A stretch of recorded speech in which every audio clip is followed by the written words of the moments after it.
la promotion de l'éducation et la culture musulmane mu ngi fi mouvement Aglaw international mu ngi fi mouvement Sopp Sénégal mu ngi ci mouvement Action secouriste sauvé bi nekk ci Casamance yépp mu ngi fi Galaxie communautaire mu ngi fi mouvement ànd dooleel Mandeng Diourbel mouvement APD Afrique paix et développement teew na mouvement ànd defar Sénégal nekk ci Sénégal ak ca diaspora mu ngi fi pencum Sénégal mu ngi fi suñu coalition bi nag bare na association lool surtout nag association jigéen ñi waaw bokk ci coalition li ma bëgg wax nag mooy ñun ay parti politique lañ ay mouvement lañ ay association lañ ay nit lañ waaye ñu ngi nekk di waxtaan ak ay kuréel yu bare waaw kuréel yu bare te dañu yaakaar ne dina sax gën a ci yaatal yëf bi parce que boo nee coalition da ngay ne ñëpp dëkk bi yëpp ñoo dugg si donc ubbeeku nañu coalition bi Jariñ Sénégal la troisième voie Jariñ Sénégal la troisième voie ma bantuwaat ko Jariñ Sénégal la troisième voie mu am solo nag ñu dellu siwaat gën a faram fàccee lan mooy coalition Jariñ Sénégal la troisième voie coalition la boo xam ni mu ngi soqee ko ci li ñuy wax njariñ xam nga njariñ mooy utilité Sénégal léegi loolu la soxla njariñ wàllu njariñ donc coalition bi Jariñ Sénégal su ma tibbee Jariñ Sénégal la troisième voie mën naa wax ni doxalin la doxalin bu bees loolu am na solo ñu dut ca baaraam doxalin bu bees boo xam ni dafa ni dañu bëgg boole askan ndax bu ñu booloo ci la ñu mën am ndam muy lu am solo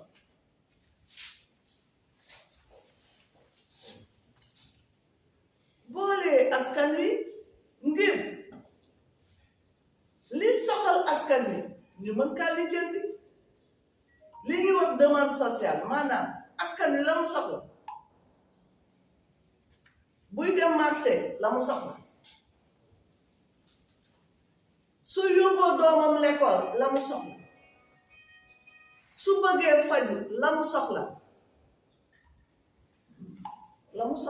ci liggéey lépp daal ci dellu si waat donc la mu soxla ak la mu bëgg ci lu baax aspiration la mu soxla ak la mu bëgg ca lu baax ñu mën caa taxaw ñëpp ñu booloo loxo yi ndax mu mën a antu ndax ñun li ñu seetlu tey moo di ni ñuy defee politique xalaat ni rek politique moo war a nekk ci loxo pouvoir ak opposition noonu la ñu gisee politique tey politique dafa war a nekk ci loxo pouvoir ak ci loxo opposition dañu gis ne nag loolu dafay tax ba nga xam ne fitna moo nekk ci kanam te fitna su fi jógewul duñu réglé dara day indi fitna te day tax ba nga xam ne ku ci nekk bopp sa bopp ku ci nekk say affaire bopp ak sabu famille yenn say sabu famille danga koy fàtte loolu nekk problème kon ñun li ñu tax a jóg suñu coalition Jariñ Sénégal la 3e fois moo di nekk kilifteef ci politique bu bees bañ nag li ñuy wax politique politicienne bu parparloo bi ak di respecté di bañ a di génne sa kàddu te doo ko respecté ñu yooyu lañu bañ bëgg nag suñu coalition bi indi lu bees par rapport ak li ñuy dund depuis indépendance 1960 ba léegi li ñuy dund moom la ñu bëgg mu dagg loolu moo indi la 3e fois Jariñ Sénégal turu jariñ boobu nag am solo waaye dañu bëgg jariñ nit ñi nga xam ne dañ leen fi teg ñu jariñ ñu dara looloo tax nag 3e fois bii ñu am ci yaakaar dama bëggoon nag léegi jox kàddu bi monsieur Dabi Pouy mu wax ñu lan moo tax ñun suñu coalition bi ñu bëgg dem assemblée nationale ndax kat wax ji loolu la dem assemblée nationale kon ba ñu jox ko la parole mu wax.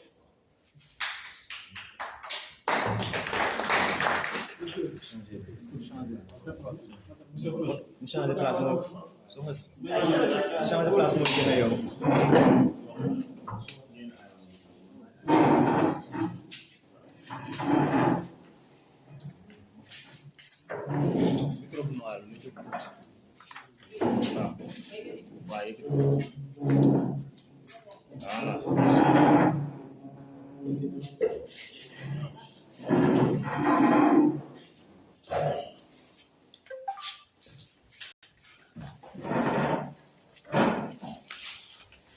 En français ou en wolof?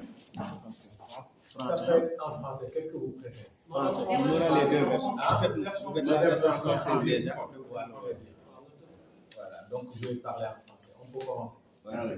mais man Salaamaaleykum. dinaa yeggale ci wolof. Waaw. pareeguma. Bon, boo paree sax nga defal ñu seen thèse surtout texte bi en wolof. Ok, donc moi je vais en français. Et vous êtes prêts? D'accord. Je vous présente. Voilà. Bonjour à tous et à toutes. Tout d'abord, on vous remercie pour votre présence ici. Vous avez laissé vos préoccupations pour être là, non pas pour nous, mais pour être au service de la nation. Rien que pour ça, nous vous remercions. Maintenant, je vais présenter un peu le pourquoi de notre présence au niveau des législatives. Notre présence s'explique essentiellement par des constats. Nous sommes dans un pays caractérisé par beaucoup de carences et beaucoup d'insuffisances. Actuellement, l'actualité sur les imperfections graves dans le système sanitaire ne fait que conforter notre conviction. J'en veux pour preuve le drame de l'hôpital de Louga, qui montre l'urgence de mettre en place un système de santé au service de tous et une sécurité sociale généralisée. Il s'agit d'accompagner le personnel sanitaire et médical dans la réalisation de leur mission. De même, un système éducatif très peu performants méritent d'être améliorés. La vocation d'enseignant doit être protégée avec une véritable valorisation de leur salaire. Nous ne pouvons pas nous développer sans des ressources humaines de qualité. Nous devons impérativement former cette jeunesse qui constitue notre force dans un pays où plus de 54% de la population a moins de 20 ans. Je dis bien plus de 54% de la population a moins de 20 ans. Donc notre force, c'est la jeunesse. D'où l'importance qui a été mise sur la question de l'éducation, la santé et l'éducation. Le caractère obligatoire de la scolarisation jusqu'à 17 ans s'impose dans la réalité. Cette formation ne peut s'appuyer que sur les forces vives de la nation, et notamment les femmes qui constituent la colonne vertébrale de la famille. Par ailleurs, le Sénégal regorge de ressources naturelles qui malheureusement nous échappent. Malheureusement nous échappent. On peut prendre l'exemple de la pêche. Nous disposons aujourd'hui des côtes les plus poissonneuses. Des côtes les plus poissonneuses. Là où nos propres pêcheurs sont obligés d'aller de plus en plus loin au péril de leur vie pour pouvoir nourrir leur famille et assurer en même temps le pouvoir d'achat des Sénégalais. On voit cette précarité et on peut prendre aussi plusieurs secteurs dans lesquels cette précarité prévaut, notamment les secteurs clés comme l'agriculture et l'élevage. L'autre élément qui montre les insuffisances de ce pays, c'est le secteur du transport. Le secteur du transport souffre de l'inexistence du chemin de fer qui conduit à l'appauvrissement de la capitale du rail, Thiès, que nous connaissons tous, mais aussi de toutes les villes qui dépendent économiquement de ce moyen de transport. Et en même temps, les emplois induits ont disparu. Parce que grâce à cette régie des chemins de fer, il y avait tout un ensemble de pans sur le plan économique avec des hommes et des femmes qui utilisaient les chemins de fer pour pouvoir transporter des marchandises et faire en même temps un commerce. Tout ça disparaît. C'est ça qui explique, en tout cas aujourd'hui, notre présence au niveau de la troisième voie. Les Guinac, je vais donner la parole à mu wax ci ma leen di gërëm rek ci loolu et puis am ngeen présenté wu rek dinaa ko ngeen présenté man nag maa ngi tudd David dugg ci coalition bi parce que dama bokk ak Amsatou ay valeurs suñu mouvement nag man maay président mouvement bi nga xam ne ñu ngi nekk mouvement Soppi Sénégal li tax ñu wax loolu li tax ñu jóg Sénégal moo ñu ñor intérêt Sénégal moo ñu ñor actuellement lépp lu ñuy def rek ñu ngi ko teg ci mbirum intérêt Sénégal. Nous avons besoin, la jeunesse sénégalaise a besoin qu'on construise aujourd'hui un Sénégal décomplexé avec des hommes et des femmes au service de la nation, uniquement au service de la nation. Inch'Allah.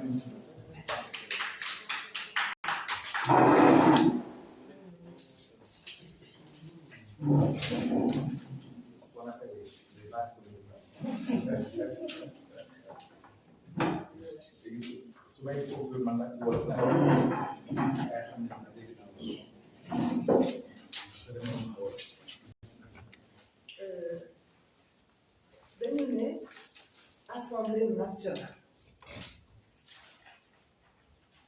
waaye bu ñu ne Assemblée nationale war nañu wax lan la askan bi soxla ci député dañ koy fàtte da ngay gis sax ñoo xam ne bu ñu nekkee ci campagne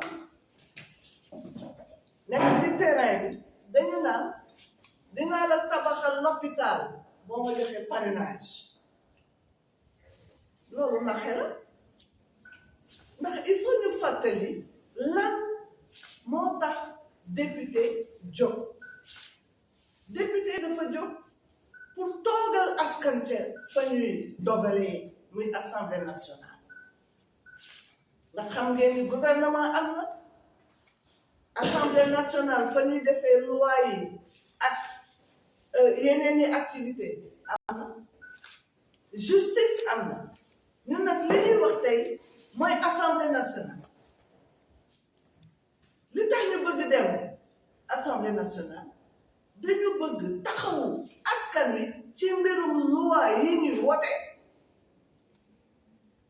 loi yi ñu bañ fa nekk rek di tàccu seet ban loi moo baax ci askan wi ñu fexe ba ñu wote bu loi ba baaxul ñu ne du fi am ñu ne loolu tax ñu bëgg dem assemblée nationale ñaareel bi tax ñu bëgg dem assemblée nationale moo di ni dañu bëgg dem toogal askan wi saytu lan la gouvernement bi di def su jaadoo ñu ne baax na su jaaduwul ñu ne ko baaxul bu ko def bu ko def loolu mooy rôle député ci assemblée nationale ñu bëgg nag am député yoo xam ne li leen tax a jóg mooy askan wi leneen taxu leen a jóg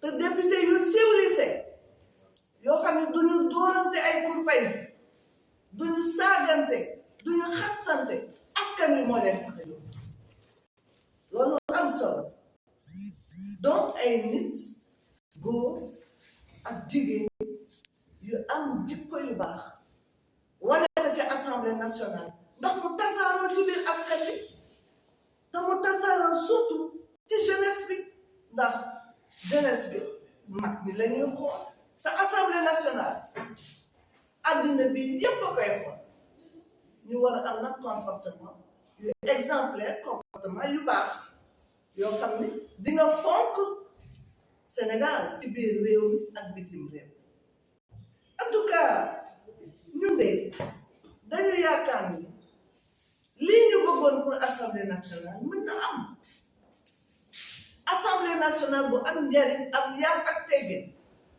mën na am waaye nag day laaj ñu joxante loxo loolu lu am solo la c'est possible na ci ku ci nekk dugal sa loxo.